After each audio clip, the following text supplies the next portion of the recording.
कंदा कयो कि रोज़ो रखो बेरोज़ैत न थियो।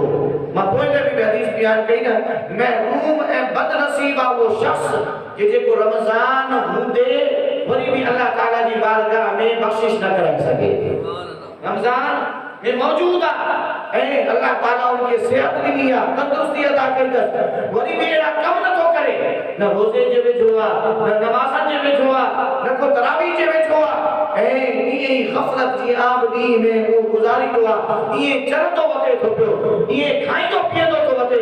अरे मुंहिंजा सोना, तूं त लॻे थो उहो शख़्स कल अनआमी बल अदल, बल्कि तूं त जानवरनि खां बि वधीक बदतरीन आहे। एॾो नफ़्स जो एॾो पैरोकार कि तोखे रमज़ानुल मुबारक जे अज़ीम ॾींहं जो एहसास न आहे, रमज़ानुल मुबारक जे बाबरकत महीने जो तोखे एहसास न आहे। तो जानवर भी तो को भला ऐं इंसान थी करे वरी मुसलमान थी करे एॾी ग़फ़लत। वरी मां अञा बि हिकिड़ी ग़फ़लत ॾिसंदो आहे कि रमज़ानुल मुबारक में हिस्सेदार आहिनि, रोज़ेदार आहिनि, मगर नमाज़ न आहे, मगर नमाज़ न आहे। असां अक्सर ॾिसूं था पिया माण्हुनि खे त उन्हनि जो रुझान ॿी तरफ़ आहे। मुंहिंजा सोना ईअं न कंदा कयो।